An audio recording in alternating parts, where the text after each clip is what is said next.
Welcome to the AI Talks with the Voice Master. Mula sa puso ng bayan hanggang sa dulo ng keyboard ng masa. Ito ang unang radyo at podcast show para sa AI ng mga ordinaryong Pilipino. Ito ang kwento ng AI na abot kamay ni Juan at Juana. Mga tanong mo, sasagutin natin. Mga kwento mo, itatampok natin. Dito, ang AI hindi lang para sa techie, kundi para sa tagakanto, guro, estudyante, OFW at bawat Juan at Juana. Kasama ang nag-iisang, the AI Voice Master of the Philippines, Pocholo De Leon Gonzalez. Ito ang AI Talks with the Voice Master. Welcome sa AI Talks with the Voice Master, ang show kung saan pinag-uusapan natin ang AI hindi lang pangtakot, kundi pangtulong, pangangat at pangtao. Ako po si Pocholo De Leon Gonzalez, the Voice Master, at napakaganda talaga ng AI Talks kasi dito lang nyo nalalaman kung ano talaga ang totoong nangyayari sa mundo ng artificial intelligence. Okay, at ang topic natin ngayon ay abangan mamaya.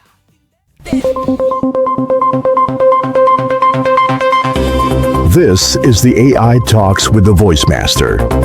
Your front row seat to the rise of artificial intelligence in the Philippines and beyond.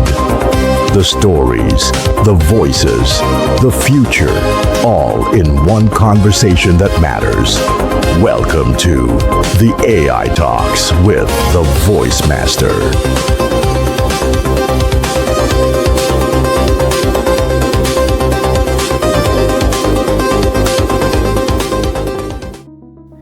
Ayan! Ang topic natin ngayon ay sakto sa panahon. AI at leadership. Wow! Paano mamuno o mag-lead sa panahon ng AI na nasa tabi mo lang? Okay, now, usapan totoo tayo ha. Ganito kasi yan. Noon, pag narinig mo ang AI, parang bang pang Silicon Valley lang no? Pang scientist. Pang pelikula, parang Skynet, Terminator, parang ganun, no? Pero ngayon, mga ka-AI, nasa buhay na natin to. Diba? Saan ba yan?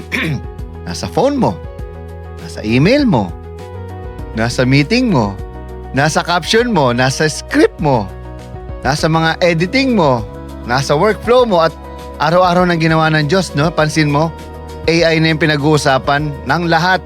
Pati sa news, dati hindi yan pinapansin. Ayo lang ang talagang nauna dyan. At kung leader ka, manager ka, business owner ka, teacher ka, head ka ng team, hindi mo na pwedeng i-treat ang AI na para bang optional lang. Kasi alam nyo ang totoo, managers who use AI will outpace managers who don't. Kaya maraming takot sa AI, no? Kasi alam nila mawawalan sila ng trabaho kung hindi sila gagamit. Hindi dahil mas magaling sila bilang tao. Kung hindi, dahil mas mabilis silang kumilos. Mas mabilis mag-test. Mas mabilis mag-adjust. Ayan. Ano ba yon, Voice Master? Kasi ganito, parang ganito yan eh.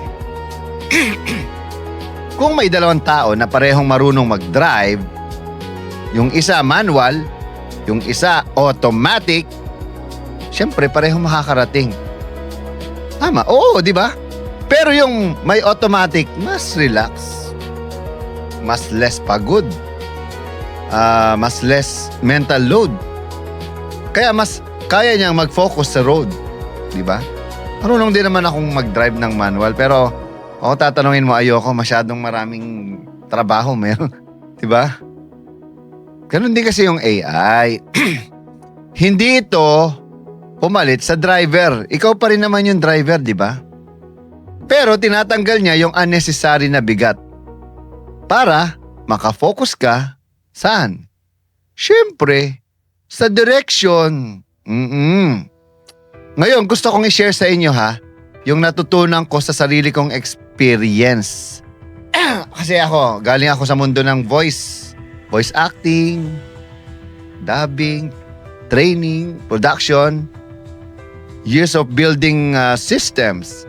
Tulad ngayon, alam nyo ba, ako ang gumagawa ng mga sikat na mga anime ngayon. Kasi ako yung bumuhay ngayon. Patay na kasi yung anime Tagalog dubbing. Alam nyo ba yon? Simula nung nawala yung Hero TV, nawala na ng mga anime dubbing. At ngayon, after 10 years, binubuhay ko siya with Aniwan Philippines. So ang una kong ginawa 2 years ago na yon. Kaiju number 8. Hindi nyo alam kung sino ako doon. Tagal natin nagkukwentuhan dito pero ngayon nyo lang nalaman at malalaman na ako pala ang boses sa likod ni Kafka Hibino. Ako si Kafka Hibino ng Kaiju number 8. O, di ba? O, nanonood ba kayo nun? Lalo na yung mga mahilig sa anime, for sure na, sabi ko na nga ba nabobosesan ko yan si Voice Master, oh. Si Kafka Hibino pala siya. Kasi natural na boses ko yun, eh. Sino pa?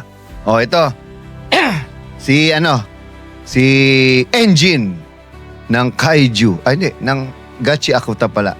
Engine ng Gachi Akuta at ako rin nagboses sa kontrabida doon, si Jabber.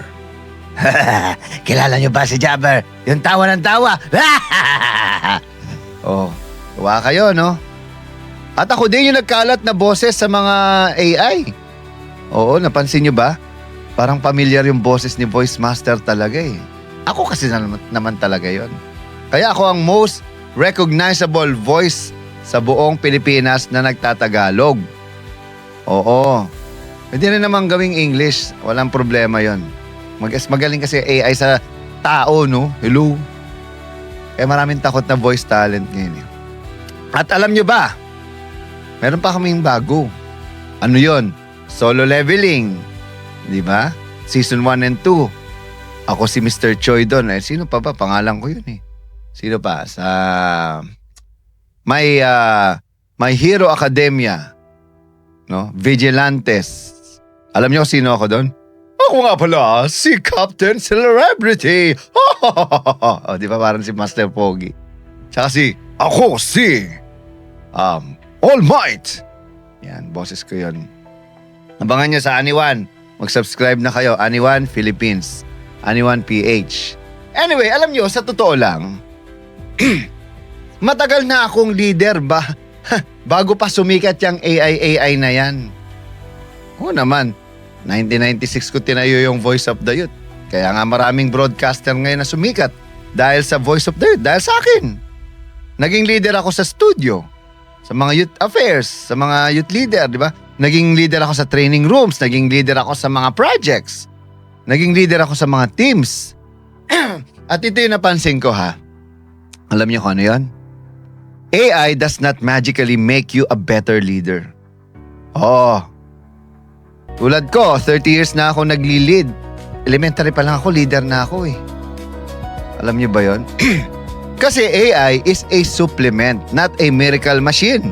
Hindi naman tatakbo mag-isa yan eh. Now, ito yung pinakamalaking danger na nakita ko sa mga leaders ngayon. Wow, talking about leaders, yung mindset nila, no? Yung mindset nila na, may AI na. Bantayan natin ng employees. May AI na. I-track natin ang mouse clicks nila, baka ano-anong site ang pinupuntahan. May AI na. I-monitor natin yung Slack messages. May AI na. I-qualify natin silang lahat. Mga AI para sa masa. Delikado yan. Kasi alam nyo, management is not about treating people like machines. Kayang gawin, kayang gawing number ng AI ang lahat. Pero, hindi lahat ng madaling sukatin, dapat sukatin. Kasi, may mga bagay na hindi mo mahuhuli ng metrics. Yun. Alam mo kung ano yun? Yung moral. Yung pagod. Yung burnout. Yung fear. Yung creativity. At syempre, higit sa lahat, yung loyalty. At sa voice world ko, alam ko yan. Ako, ang dami nang galing sa akin. Napansin ko nga lately, no, ang daming mga YouTube, Facebook, mga TikTok Reels na laging tumitira sa mga haters, no? Mga taong, alam nyo na, mga taong tinulungan mo at tinarantado ka pa. Maraming ganyan. Sa lahat. Lalo-lalo na sa gobyerno. Oh, alam natin yan. Kasi kapangyarihan yan eh, no? Hindi mo masusukat ang puso ng delivery sa number lang. Hindi mo masusukat ang soul ng performance sa minutes lang. Same sa team. Pag feeling nila pinapanood sila ng AI, nawawala ang tiwala. And listen. Pag nawala ang trust, wala ka ng culture. Diba? Alam mo dito sa creative, iniiwan ko lang yung mga tao ko. Sobrang nakakatuwa, diba? Kasi we trust each other. So ang prinsipyo ko dito, kung kailangan mo ng AI para maniwala na nagtatrabaho ang tao mo, baka ang problema hindi sila.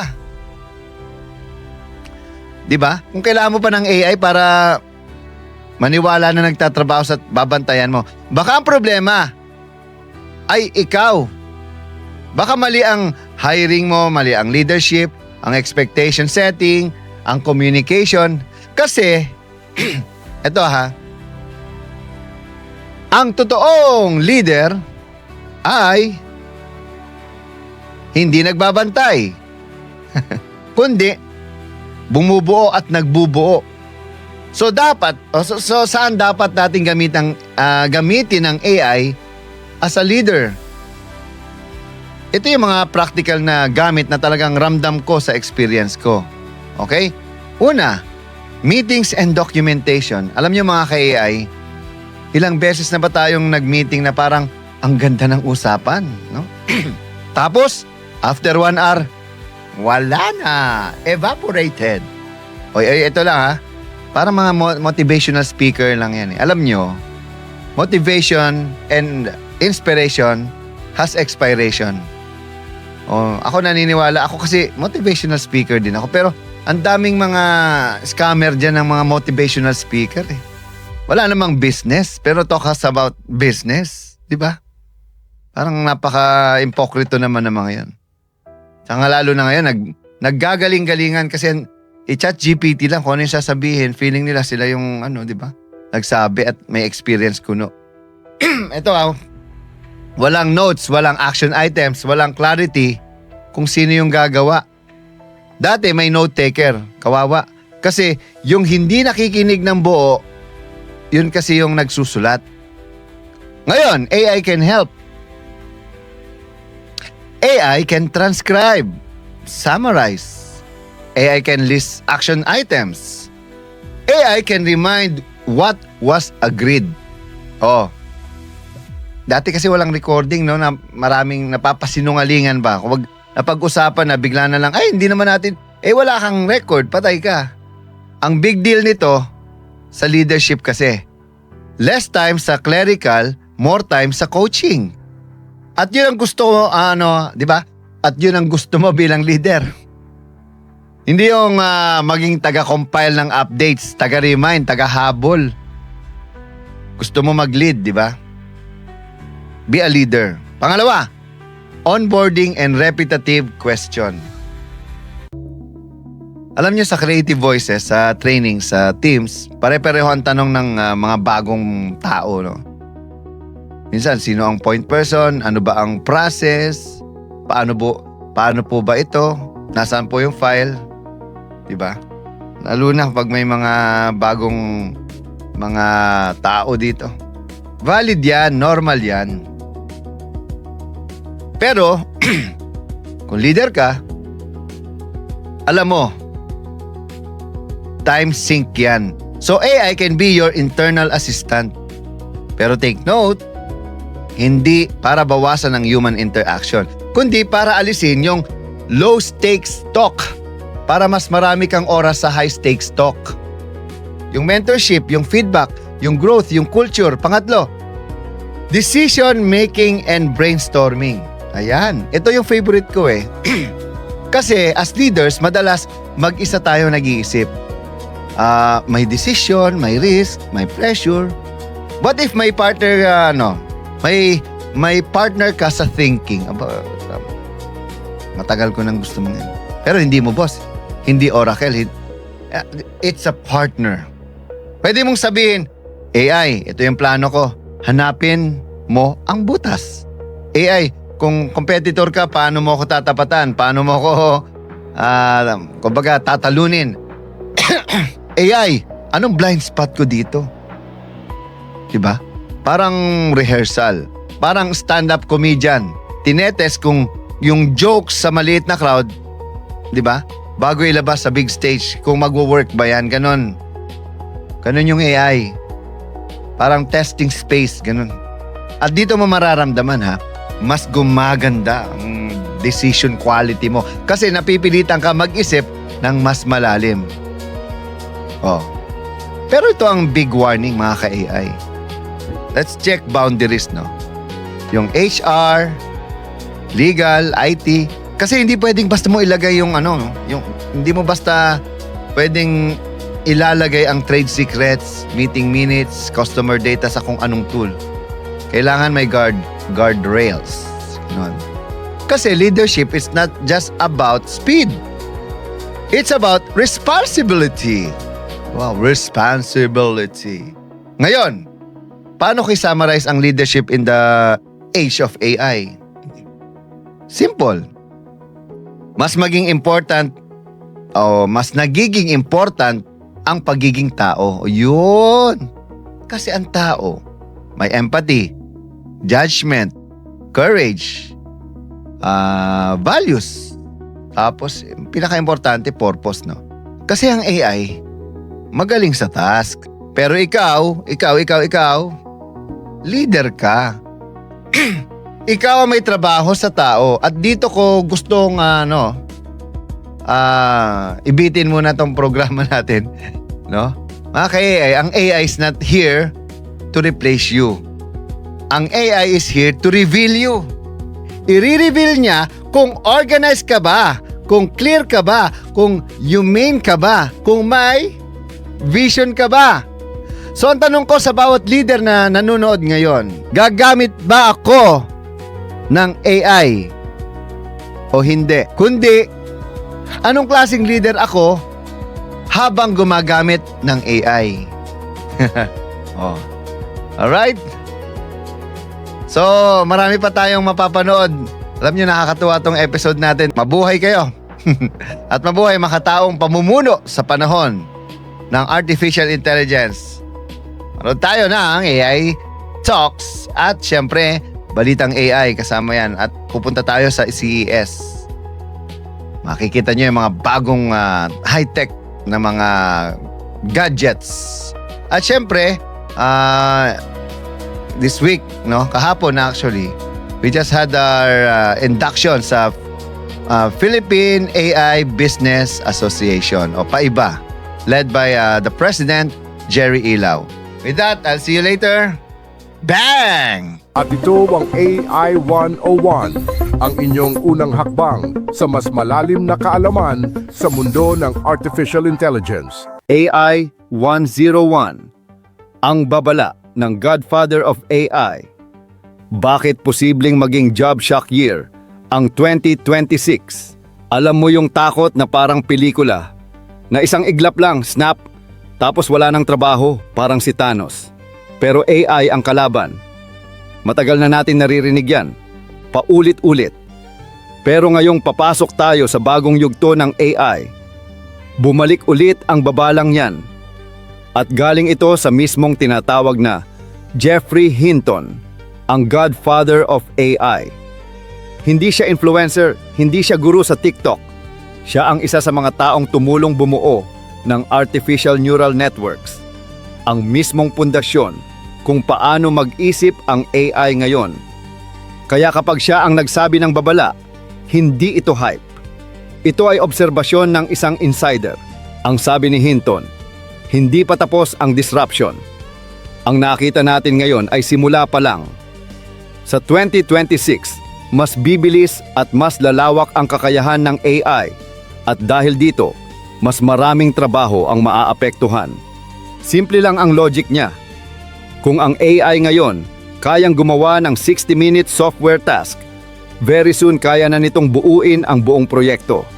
Dati kailangan mo ng 10 engineers. Sa hinaharap, baka 2 na lang. Ibig sabihin, mas kaunting tao ang kailangan para sa parehong output. At hindi ito haka-haka lang. Noong 2025 pa lang, nakita na natin ang epekto. Malalaking kumpanya tulad ng Amazon, Microsoft, Salesforce at IBM nagbawas ng tao habang mas maraming proseso ang ipinasa sa AI. Sa buong mundo, tinatayang 14% ng workforce ang naapektuhan. Ibig sabihin, halos 375 million workers ang kailangang mag-adjust.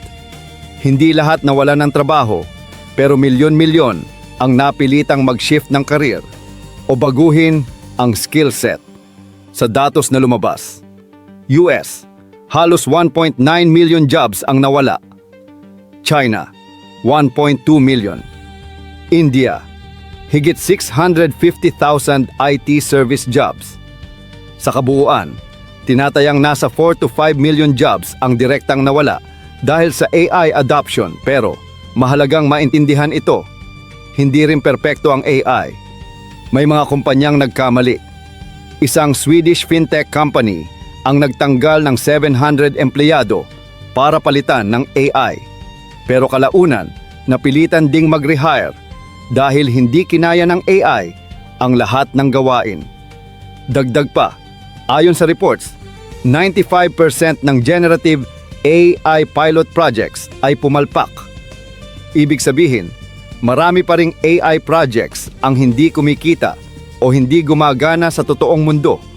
So ano ang totoong larawan? Hindi ito apocalypse. Hindi rin ito fairy tale. May mga trabahong hindi pa kayang gawin ng AI. Trabahong may empathy at tunay na human connection. Highly technical work na kailangan ng judgment at accountability. Malikhaing gawa na nangangailangan ng panlasa at intensyon ng tao. Pero may mga trabahong mataas ang panganib. Call center agents, IT support at repetitive clerical roles. Routine-based office work. Ayon sa projections, 75 million jobs ang maaaring mawala o ma-displace bago matapos ang 2026. Pero sa kabilang banda, 133 million new jobs din ang maaaring malikha. Dito pumapasok ang pinakamahalagang aral. Ang AI ay hindi parang meteor na bigla na lang babagsak. Ito ay parang rising tide. Unti-unti, pero sigurado. May oras ka para maghanda. 3 bagay ang malinaw. Una, kailangan mag-upskill, hindi optional. Ikalawa, magkaroon ng second layer of skills, yung hindi madaling kopyahin o palitan. Ikatlo, matutong makipagtrabaho sa AI, hindi tumakbo palayo dito. Ang laban ngayon ay hindi tao kontra AI. Ang tunay na laban ay taong marunong gumamit ng AI kontra taong ayaw matuto. Sa AI 101 na ito, tandaan mo, hindi ka mawawala dahil may AI. Mawawala ka kung pipiliin mong hindi mag-evolve. At sa panahon ngayon, ang pinakamahalagang skill ay ito, ang kakayahang matuto, mag-adjust, at makipagsabayan. Yan ang tunay na survival skill sa age of AI. Muling magbabalik ang The AI Talks with the Voice Master. Huwag kayong aalis, babalik kami.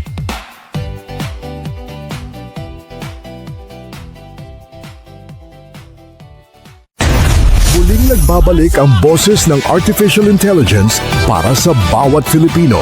Ito na ang The AI Talks with the Voice Master. Kasama ang nag-iisang AI Voice Master Pocholo de Leon Gonzalez. Talks with the Voice Master! Ang mga tagapagbalita ng programang ito, sina Ira at Ivan, ay mga AI-generated animated reporters. Bagamat kami ay produkto ng artificial intelligence, ang lahat ng balita, impormasyon at analysis na aming inihahatid ay totoo, beripikado at batay sa lehitimong pinagkukunang sources. Walang fake news dito. Tiwala kaming mas maiintindihan ninyo ang teknolohiya sa pamamagitan ng teknolohiya mismo. Narito na ang mga pinakamainit na balita sa mundo ng AI. Narito na ang Balitang AI. Kasama sina Ira at Ivan, Artificial Intelligence News Network.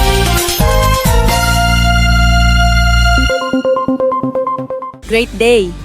Mabuhay! Ako si Aira, inyong Artificial Intelligence Reporter Analyst, at narito ang karagdagang detalye sa opisyal na ulat tungkol sa paglulunsad at Founding Members Induction ng Philippine AI Business Association o PAIBA. Ang PAIBA Founding Members Induction ay ginanap noong January 21, 2026 mula 1 o'clock in the afternoon hanggang 5 o'clock in the afternoon sa Novotel Manila Araneta City, Monet Ballroom 3. Ang dress code na Filipiniana at Barong Tagalog ay nagbigay diin sa pambansang identidad ng okasyon habang tinatalakay ang hinaharap ng teknolohiya sa bansa. Ang hapon ay idinisenyo upang pagsama-samahin ang mga organisasyon at lider na aktibong humuhubog kung paano nauunawaan, tinatanggap at isinasabuhay ang artificial intelligence sa iba't ibang industriya at institusyon sa Pilipinas. Kabilang sa mahahalagang bahagi ng programa, ang formal na induction ng mga bagong miyembro ng asosasyon, isang strategic learning session na nakatuon sa praktikal na paggamit ng AI sa negosyo, at isang malawak na networking opportunity para sa mga founders, executives, at AI practitioners. Ang kombinasyong ito ang nagbigay linaw sa layunin ng PAIBA na hindi lamang magturo, kundi magtayo ng isang aktibong ecosystem para sa mga SME at organisasyong Pilipino. Donald Lim, I'm with Dito CIB. I'm also president of the MAP and the Global AI Council. What do you do? Well, I'm my day job. Of course, I'm with a holding company, but I'm also, I would say, I'm a proponent and an advocate of AI, proper AI use. As part of my role in the Global AI Council, we recognize that AI will be one of the biggest competitive advantage that any organization can have, no? And we believe that for the Philippines to be globally competitive, especially now that we are chairing ASEAN, AI has to be put to good use. Not only just ChatGPT, but AI as a whole should be integrated into the entire process of the company, from the operations to HR to sales and marketing, and the entire functional groups within any organization. When was the first time you encounter AI? We've all encountered. I think we all encountered AI mostly just in movies, right? But we never appreciated it. I think right now we're seeing it already. I think from in our as a consumer, when you look at Google, Yahoo, before even Netflix or Spotify, they're already using AI. So I think it's not alien to us. I think the bigger question is how can we use it to our advantage in our day-to-day work and in our respective organizations. When was the first time you used AI? For me, of course, we've been using AI, we just don't know it. I think when you talk about really using AI purposely, I think maybe that's my experience with ChatGPT. So that's only 2 years ago, no? And then we begin to realize how fascinating it can be. So what makes it different, and what makes AI very important? AI is important because it hastens our work. We always believe that humans, while we are all the creativity and innovation comes from our heads. We need the arms, the hands to push it further. No, so AI is not only artificial intelligence. I always say it's accelerator. It's an acceleration intelligence. So it can actually allow us to hasten our work, to see, to fail, and to learn from it, right? And I think that's the power of AI being put to good use. So what can you say to our fellow Filipino, ordinary Filipino, about the usage of AI? I think every Filipino should learn to master it. We are already being left behind by a lot of our ASEAN counterparts. Even if you look at the best in class already from the US, China, India, they're all experts, so to speak, in AI. You're seeing elementary students learning AI in their respective countries. I think every Filipino should learn how to use it so that they can further themselves. No, if they say digital or the internet is the equalizer, the use of AI is the ultimate equalizer. Any last message to the Filipino people? For the Filipinos to succeed, even not as a country, but as for yourself, you have to learn and adapt the wave of AI. I think, again, it doesn't have to be very techy. You have to find ways where you can learn it, no, within yourself. How when you do your day-to-day work, when you do your corporate jobs, or even if you are just a mom and pop entrepreneur, find ways so that AI can really help you do your business better and make it more efficient. Yes, so ang PAIBA is an association for Filipino SMEs. Ang goal po namin ay tulungan ang mga micro, small and medium enterprises para i-implement ang AI. And sinasabi natin na ito ang tamang panahon because importante na tayo'y mag-innovate. Alam naman natin na yung AI ang daming dinidisrupt na operations ng industry. So kung hindi tayo mag-i-innovate, pwedeng mawala yung ating negosyo. Kaya tamang panahon ngayon na mag-innovate using AI kasi makakatulong po ito sa ating negosyo. Because madalas marinig na AI is complicated pang big companies na ito. Paano natin sigurado ng PAIBA na ang AI adoption ay simple, practical at relatable para sa mga Filipino SMEs na sinabi. Tama po yun, no? So kadalasan pag narinig natin ang AI, ang akala natin para sa mga malalaking companies lang. Pero ang katotohanan po is pwede po ito sa even sa mga maliliit na mga negosyante. Kaya ang goal po ng PAIBA is tulungan yung maliliit na negosyo, i-simplify yung mga concept ng AI and turuan sila paano magagamit ang AI ng mura at madali para sa kanilang lahat. Okay, sir. Paano na iba ang PAIBA? Paano na iba ang PAIBA sa ibang tech or A1 groups or AI groups na lalo pagdating sa actual experience sa mga business owners sa paggamit ng AI? So ang PAIBA po, we're very proud na composed po siya ng mga SMEs at mga tech experts. So karamihan po kasi ngayon when you go around, ang nangyayari is yung mga associations, maraming mga tech associations pero puro mga tech people yung nandun na kumbaga medyo naiitsapwera yung mga negosyante. Pag pumunta sila doon, sinasabi nila na nosebleed, no? Hindi nila maintindihan kasi masyadong complicated. Now, meron naman pong mga business associations pero kulang sila sa knowledge ng AI. Kaya ang goal po ng PAIBA is i-combine both ang business associations at ang tech people under one roof kasi naniniwala po kami na kung gusto natin na i-fast track ang adoption ng AI, lalong-lalo na sa mga maliliit na negosyo, dapat po nasa isang room ang businesses at tech people. Kaya dito po sa PAIBA, welcome ang mga tech experts at welcome lalo na ang mga maliliit na negosyante na gustong matuto kung paano mai-implement ang AI. Sir, ano po ang commitment na inaasahan ng PAIBA sa mga business leaders na bahagi ng association? So marami po kaming mga activities dito sa PAIBA. So meron po kaming tinatawag na AI Connect sessions. Ito po, puro libre po to. Libreng sessions para dun sa mga tao, mga negosyante na gusto matuto paano implement ang AI. Meron din po kaming mga hackathons. Ito mga deeper dive sessions na i-implement natin paano i-transform yung isang proseso sa negosyo with AI. So for example, customer service. Pag-uusapan natin, paano nga ba i-automate yung customer service or kaya yung sales natin, etc. Lahat po yan advocacy ng PAIBA. We partner with different government institutions as well para turuan po yung mga negosyante natin na paano tamang mag-implement ng AI. Sir, minsan niyo po sa mga negosyante natatanong pa rin gusto mo competitive ba sa bagong economic landscape?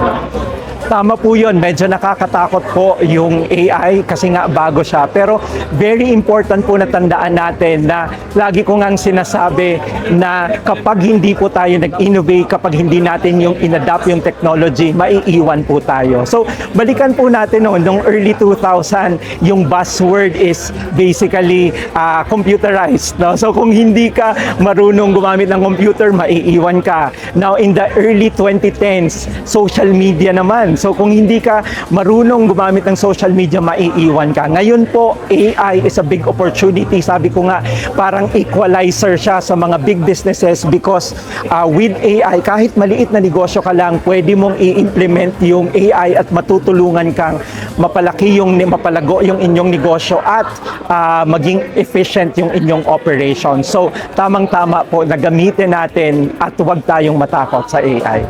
Sir, your name please?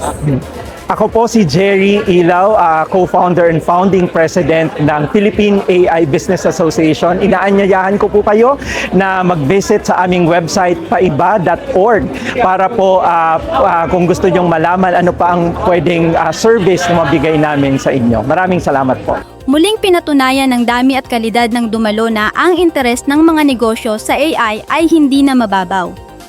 Ang mga SME ay hindi na nagtatanong kung kailangan ba nila ang AI. Ang tanong ngayon ay paano ito gagamitin ng tama, etikal at kapaki-pakinabang para sa kanilang paglago. Sa opisyal na pagbubukas ng PAIBA, malinaw ang mensahe ng pamunuan. Ang asosasyon ay narito upang magbigay ng direksyon, suporta at kolektibong lakas upang matiyak na walang negosyong Pilipino ang maiiwan sa patuloy na AI transformation. Ako si Aira.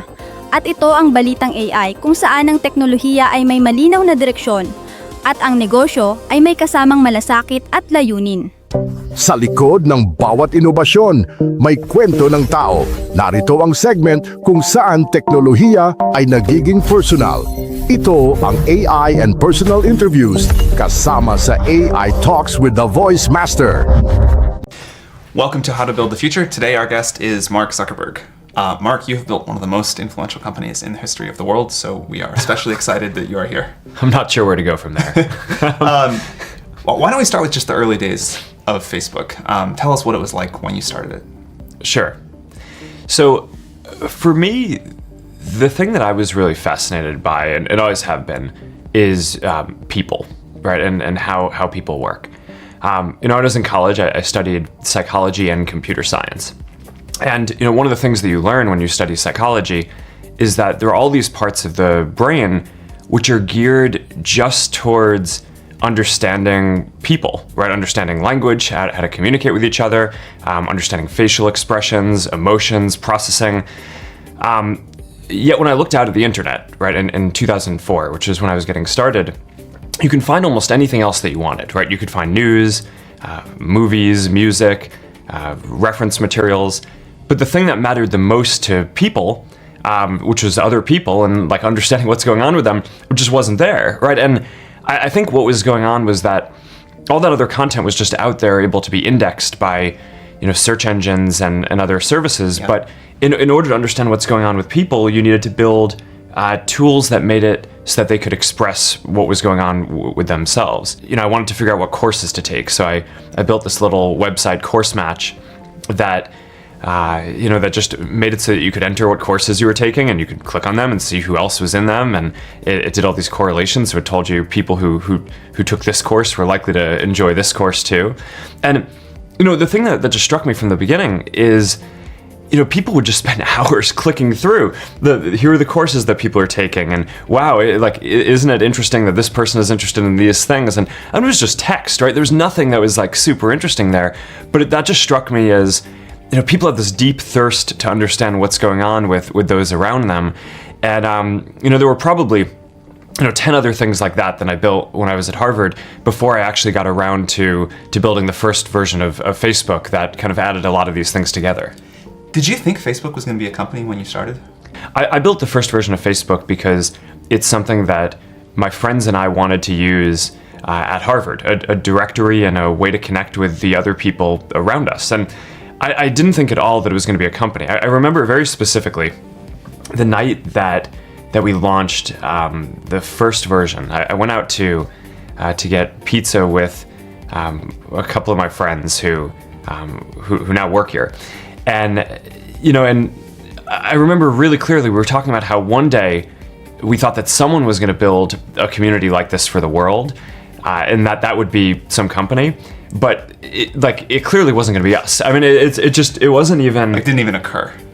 Yeah, no, I mean, it wasn't even an option that we considered that it might be us. I mean, we just weren't focused on building a company back then. We were just building something that we thought would be useful at our school. So as you look back, is there something that made Facebook different from the other projects that you had built that allowed it to turn into the company it is today? Well, for one, I think we kept going, right? So I mean, the others, I mean, Course Match and just the other different crowdsource tools, they kind of served their purpose, and then we were done. Whereas with Facebook, there was just such, people loved it, right? And had such an intensity of using it. I think within a couple of weeks, 2/3 of students at Harvard were using it. And all these other students at MIT and other local universities were writing in asking us if we could open up Facebook at their school. So we kind of just followed that, right? And, again, I didn't set out, and, my roommates didn't set out to build a service that we were going to turn into a company, but we just kind of followed what people wanted, and that led us to expand it to all these other schools and eventually beyond schools, and to, at some point, once we'd hired a bunch of people, we decided to turn it into a company and go for this mission of connecting the world.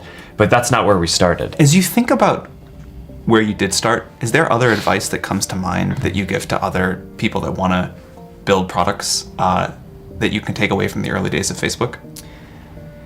Yeah, I always think that you should start with the problem that you're trying to solve in the world, and not start with deciding that you want to build a company. Right? I mean, the best companies that get built are things that are trying to drive some kind of social change, even if it's just local in one place. More than starting out because you want to make a bunch of money or have a lot of people working for you or build some company in some way. So, I always think that this is kind of a perverse thing about Silicon Valley in a way, which is that, people decide often that they want to start a company before they even decide what they want to do. And that just feels really backwards to me. And, for anyone who's had the experience of actually building a company, that you go through some really hard things along the way. And I think part of what gets you through that is believing in what you're doing and knowing that what you're doing is really delivering a lot of value for people. And that's, I think, how the best companies end up getting made.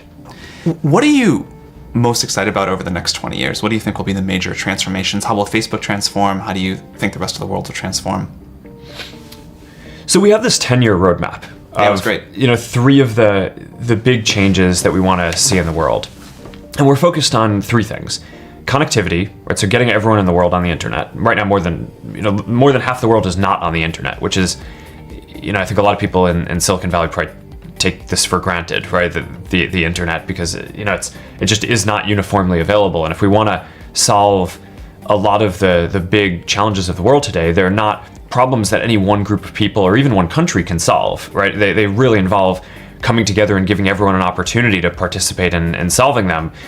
So I think connecting everyone is really a key thing, which is going to be great for people around the world. The next one is AI. I think that's just going to unlock so much potential in so many different domains. And we use it at Facebook for a lot of different things, for showing people content that they're going to find more meaningful, for making sure that you connect with the people you actually care about on the service.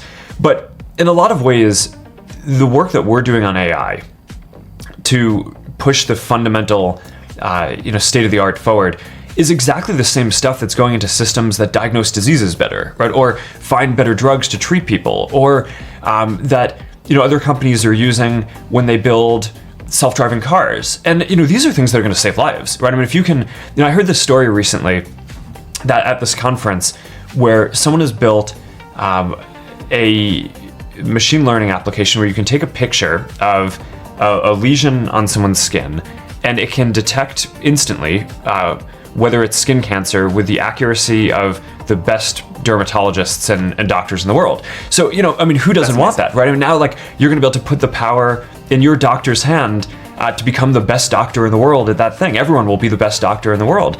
And that's a really fundamental thing, right? That, I get a little bit frustrated, I think, when people, fearmonger about AI and how it could end up hurting people. Because I think in many real ways around diseases, around driving more safely, I mean, this is going to save people's lives and push people forward. So that's a really big deal, I think, for the next 10 years.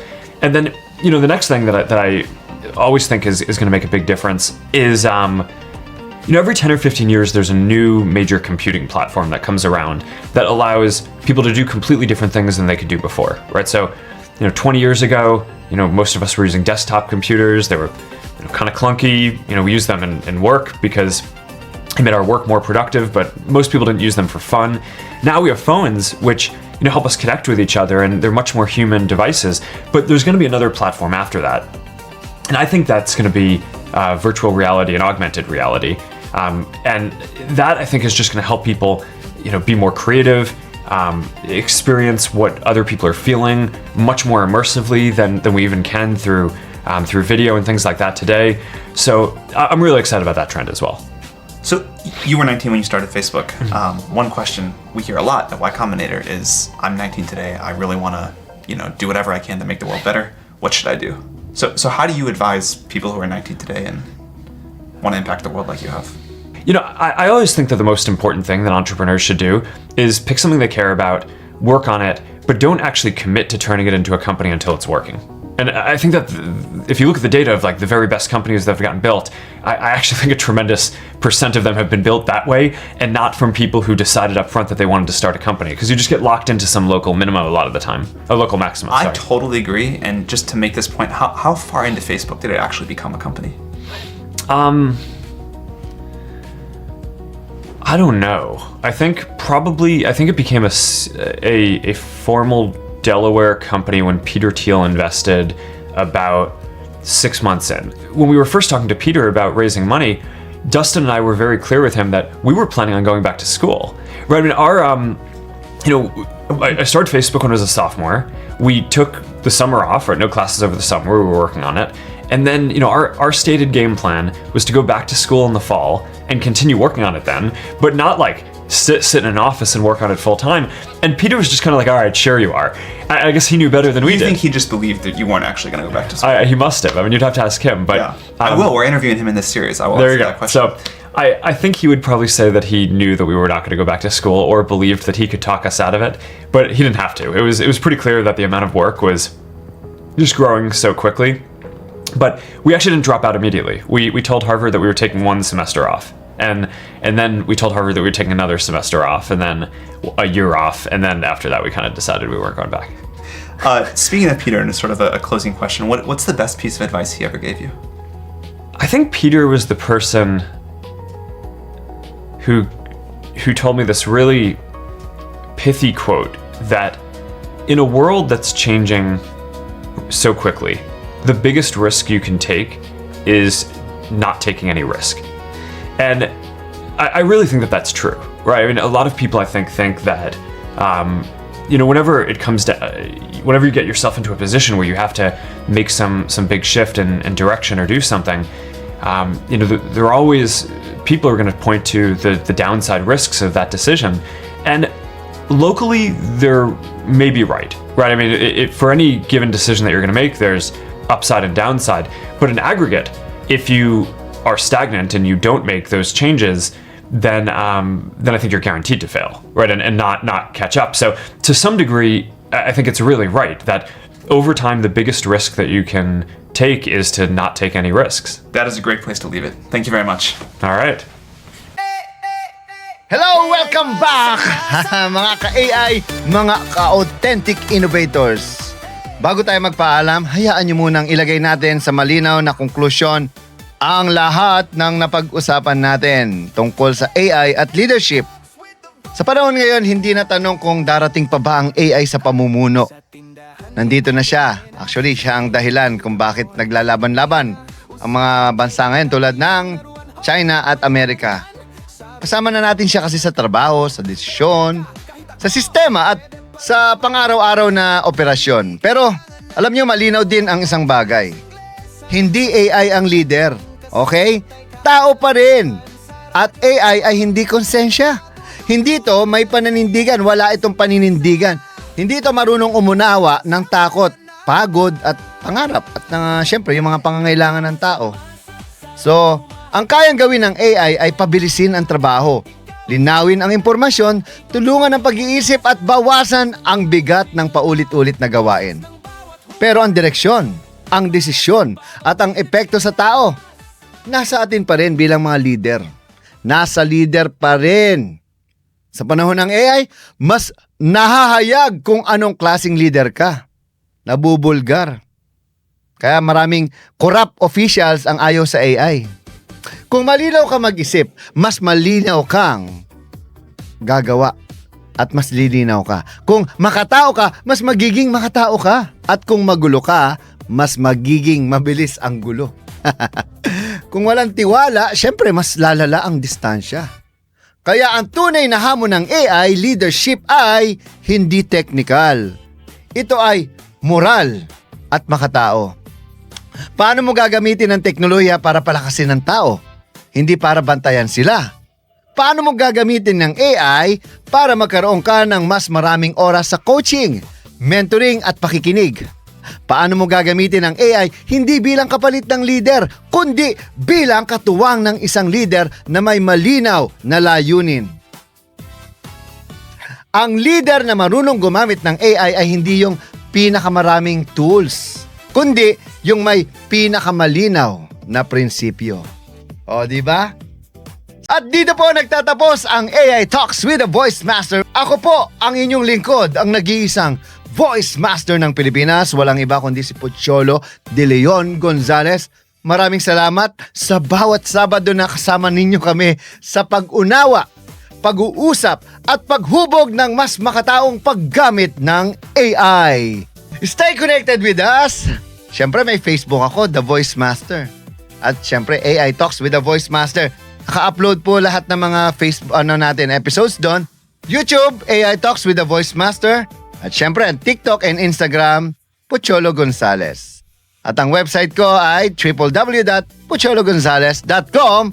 At syempre sa Spotify, naka-post din na yung mga past episodes natin ng AI Talks. Alright? So hanggang sa muli, mamuno ng may pag-iisip, mamuno ng may puso at gamitin ng AI hindi para palitan ang tao, kundi para iangat ang pagkatao. Mabuhay po kayo at maraming salamat sa mulihing pakikinig dito sa The AI Talks with the Voice Master. Bye-bye! AI para sa masa! AI Talks with the Voice Master!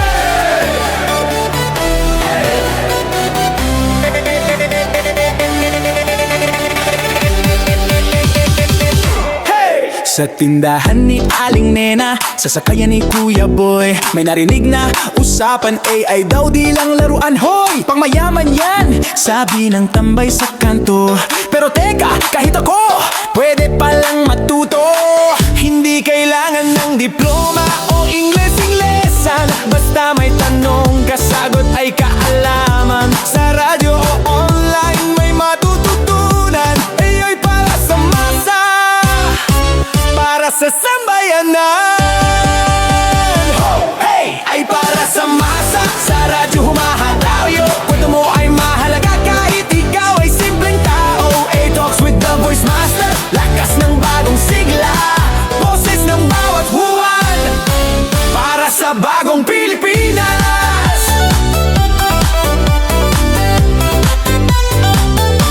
Si Lola Inday nagtanong habang naglalaba, yung AI ba pwede rin sa matanda na? Opo naman Lola, gamit mo yan sa negosyo o kahit sa pag-order ng itlog, mantika sa tindahan mo. AI sa karinderya, AI sa eskinita, AI sa estudyante, vlogger sa probinsya, tindera, tanod, magsasaka o tsuper, lahat pwedeng matuto. Basta wag kang tatamat